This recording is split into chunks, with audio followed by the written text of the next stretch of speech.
इस CCTV footage को ज़रा गौर से देखिए। इस सीसीटीवी फुटेज में आपको एक मर्द नजर आएगा जिसने बकायदा मंगलसूत्र, ब्लाउज और साड़ी तक पहन रखी है। अब बता दिया जाए आप लोगों को कि ये पूरी घटना हुई क्या थी, इसके पीछे कहानी क्या है, इसको पुलिस पकड़ के उस गली की ओर से क्यों लेके जा रही है। दरअसल अब राजस्थान पुलिस एक हिस्ट्री शीटर को जो पकड़ने के लिए इसके घर नॉक करती है। दरवाज़ा खुलता है। अब जो जनाब सामने आते हैं, बता दिया जाए हिस्ट्री शीटर हैं, ठीक है, लेकिन ये क्या करते हैं, इन्होंने घूंघट डाला हुआ था। पुलिस वाले आकर ढूंढते हैं कि अलमारी वो चेक करते हैं कहीं बैठा हो, कहीं छुप रखा हो व्यक्ति, क्योंकि वो तो इंसान को ढूंढ रहे थे, वो तो किसी आदमी मर्द को ढूंढ रहे थे। ये औरत बना हुआ था उस समय घूंघट ओढ़ के। बिस्तर भी ढूंढते हैं, कुछ नहीं मिलता। ये क्या करता है, ये इशारों से बताता है, इशारों से ये बताने की कोशिश करता है कि उसका आदमी यहाँ से भाग चुका है। बार बार इशारा करता है। पुलिस को लगा कि शायद जो महिला है वो सही कह रही होगी। पुलिस 4-5 कदम घर से बाहर निकल के बस निकलती ही है, तभी उन्हें पता नहीं क्या शक होता है। वो फिर से वापस आते हैं, कमरे में नॉक करते हैं, कमरा खुलवाते हैं। फिर वो पूछते हैं, अच्छा ठीक है, वो बात तो ठीक है, लेकिन तुम्हारा नाम क्या है। वो प्रयास करते हैं इससे पूछने का। अब भी ये कुछ बताने का प्रयास नहीं करता, क्योंकि इसे पता था कि अगर ये बोलेगा मर्दानगी आवाज़ में तो इसका भांडा फूट सकता है। क्योंकि तो जब वो नहीं बताता है, काफ़ी देर मशक्कत करने के बाद, तो पुलिस समझ जाती है ये कोई और नहीं, ये वही आदमी है। पवन एक्सप्रेस जब यूपी में गाजीपुर पहुंचे तो बीटो कोच के यात्रियों ने प्लेटफॉर्म पर उतरकर हंगामा शुरू कर दिया। आरोप था कि कोच कैसे कैसे काम कर रहा है। यात्रियों का गुस्सा इस वजह से ज्यादा भड़क गया क्योंकि बीपीओ कोच में ही सफर कर रहे सरफराज आलम नाम के यात्री की जान चली गई। सरफराज की पत्नी ने आरोप लगाया कि एसी में खराबी थी, जिसके चलते उसके पति की तबीयत बिगड़ गई। बहुत गर्मी था, एसी नहीं था, बहुत सिलो था एसी। अच्छा, बहुत सिलो, जितना एसी का आती था नहीं था। रात के अंधेरे में करीब 11 बजे इस अंधेरे में एक गाड़ी रुकती है। जरा ध्यान से देखिए इस काली गाड़ी को। इस गाड़ी में से कई सारे शख्स उतरते हैं, जिसमें से एक शख्स जो है वो आगे गली की तरफ जाता है और वहां जाकर किसी को इशारे करता है बुलाने का। फिर सारे के सारे मिलकर नकाब बांधे हुए सभी के सभी अपने मुंह पर सफ़ेद गमछे में, और ये लोग जाते हैं उस घर की तरफ। एक ज्वेलर का घर था, बता दिया जाए आप लोगों को कि एक ज्वेलर का घर था जिसके घर में ये घुसने की कोशिश कर रहे हैं। चोरी वोरी कुछ नहीं होगी, यहाँ ट्विस्ट है, ध्यान सुनिए इस बात को। तो यहाँ पर वो जाते हैं, एक एक करके सभी नकाब पहने हुए, हाथ में लठ लिए हुए, कुछ लोग हथियार भी लेते हैं, तो लेके घुसते हैं, उसके घर में घुस जाते हैं। घुसने के बाद अब बता दिया जाए जैसे ही घुसते हैं क्या होता है अंदर वो पता नहीं, लेकिन बाहर निकलते हैं अचानक से इस हालत में निकलते हैं कि लगातार 1-2 बंदे गिरने लगते हैं। फिर उसके बाद वो औरत को, एक औरत उसे घसीट कर लेके आया जा रहा है। उस घर से सिर्फ एक औरत को उठा के लाया जाता है, उसके पैर को उसके हाथों से उसे उठाकर गाड़ी में भरा जाता है। यहाँ लोग रोकने का प्रयास तक करते हैं, उसके परिवार वाले, जिसके घर से निकाला गया था, लेकिन इस लड़की को फिर भी वहाँ से ले जाया जाता है।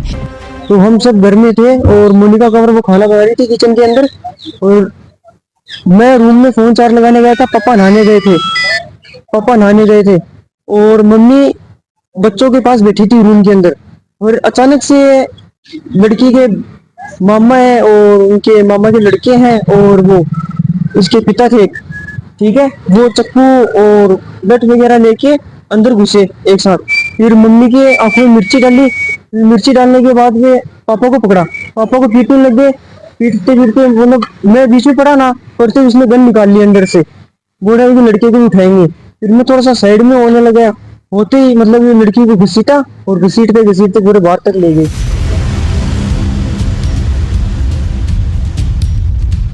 हाल फिलहाल में पति पत्नी को मार रहा है, पत्नी पति को मार रही है। इस तरीके की वारदात निकलने के बाद लोगों के मन में ये सवाल था, ये कहना चाहते थे, लोग भी कह रहे थे कमेंट बॉक्स में कमेंट करके कि युवती को ऐसा नहीं करना चाहिए था। चाहे वो प्रेमी के साथ भाग जाती या कुछ और कर लेती, लेकिन किसी को मारना बिल्कुल जायज़ नहीं था। नवविवाहित ससुराल जाती है और उसी रात को ही अपने प्रेमी के साथ वहाँ से निकल के भाग जाती है। दरअसल पूरा मामला आप लोग को समझाते हैं क्या था। कोतावली क्षेत्र में गाँव सरावा का है, जहाँ सलमान नाम का निकाह 25 अप्रैल को लोनी निवासी युवती से हुआ था। शादी के बाद परिवार में सब कुछ अच्छा चल रहा था, युवती भी घर वालों के साथ घुल मिल गई थी। लेकिन शुक्रवार को बता दी जाए करीब 10 बजे सना ने ससुराल के सभी लोगों को प्यार से दही की लस्सी पिलाई थी। अब इस प्यार की दही की लस्सी में कुछ ना कुछ तो मिला जरूर था, जिसकी वजह से पूरा परिवार नींद की बेहोशी में चला जाता है। युवती क्या करती है, अपने घर का सारा गहना वहना सब इकट्ठा करके अपने प्रेमी के साथ भाग जाती है। पहला डंडा, दूसरा डंडा, तीसरा डंडा, चौथा, पांचवा, न जाने कितने डंडे इस व्यक्ति को मारे जाते हैं। मारने के बाद इसके साथ पिटाई की जाती है। उसके बाद युवक को मुर्गा भी बनाया जाता है। जब उसे इनकार किया मुर्गा बनने से तो वहीं छड़ जाती है उसके ऊपर मार। वो रोने लगा, लेकिन ताकत के नशे में चोर दबंगों के हाथ नहीं रुके। उसने हाथ जोड़े, भैया भैया बोला, लेकिन गुंडे नहीं माने। मुर्गा गुहार लगा लगा कर जब युवक थक गया तो वो मुर्गा बना, लेकिन उसकी फिर से पिटाई शुरू कर दी गई। मामला ये था कि इस व्यक्ति ने तेल की चोरी की थी, जिसकी वजह से दबंग परेशान हो गए। दबंग को गुस्सा आ गया और गुस्सा के चलते इन्होंने इसके साथ इतनी मारपीट की कि उसका हाल ये कर दिया। Air India tragedy. Air India की 15% उड़ानों की कटौती 21 जून से 15 जुलाई तक के अंतर्राष्ट्रीय मार्गों पर असर होगा। बता दिया जाए कि एयर इंडिया ने अपने वाइड बॉडी विमानों बोइंग 787 और 777 से संचालित उड़ानों में 15% की जो है अस्थायी कटौती की घोषणा की है। यह फैसला 21 जून से 15 जुलाई तक के 2025 तक प्रभावी रहेगा। अहमदाबाद में हुए भीषण विमान हादसे के बाद एयरलाइन ने ये कदम उठाया है। अगली खबर आप लोग के सामने है कि अपडेट बता दें आप लोगों को कि सोनम और राज की पुलिस रिमांड 2 दिन बढ़ी है। शेष 3 आरोपियों को न्यायिक हिरासत में भेजा गया है। राजा रघुवंशी मर्डर केस में राजा रघुवंशी हत्याकांड में सोनम और राजा कुशवाहा की रिमांड 2 दिन और बढ़ा दी गई है, जबकि 3 आरोपी न्यायिक हिरासत में भेजे गए हैं। शिलोंग पुलिस जो है टीम इंदौर में सबूत जुटा रही है। परिजनों और सहेलियों के ड्राइवर से पूछताछ अभी भी जारी है। अगली खबर आप लोग के सामने है कि प्लेन क्रैश। अहमदाबाद हवाई अड्डा बर्ड स्ट्राइक का हॉटस्पॉट। 5 साल में 319 बार पक्षियों से टकराया था विमान, ये दावा किया गया है। अहमदाबाद हवाई अड्डे पर 2018 से 2023 तक बीच में पक्षियों और जानवरों से टकराने की 319 घटनाएं हुई हैं, जो दिल्ली और मुंबई के बाद तीसरे नंबर पर है। एक पशु अधिकार संगठन ने कहा कि अगर विमान नियमों को सख्ती से लागू किया जाता तो हालिया हादसा टल जाता। अगली खबर आप लोगों के सामने है कि भावुक कर देगी बुजुर्ग दंपति की प्रेम कहानी। शख्स ने 15 साल भीख मांगकर खरीदा मंगलसूत्र, दुकानदार से मिला उसे तोहफा। महाराष्ट्र में छत्रपति संभाजी नगर में एक बुजुर्ग शख्स ने भीख मांगकर कमाए पैसे से अपनी पत्नी को मंगलसूत्र लाकर खरीदा, लेकिन बुजुर्ग दंपति के खुशी को दोगुना करने हुए सरफरा दुकानदार ने मात्र 20 रुपए में मंगलसूत्र दिया। सरफरा दुकानदार बुजुर्ग दंपति के प्रेम कहानी सुनकर काफी भावुक हो गया और उन्हें अपनी तरफ से तोहफा दे दिया।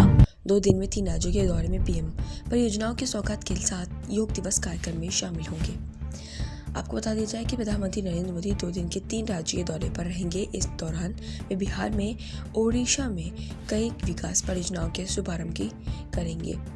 वहीं योग दिवस के मौके पर आंध्र प्रदेश में योग कार्यक्रम में सम्मिलित होंगे। अगली खबर आप लोगों के सामने है कि अयोध्या मंदिर में बोतल की तरह राम मंदिर के गर्भगृह में भी खामियां, जल निकासी की व्यवस्था नहीं है।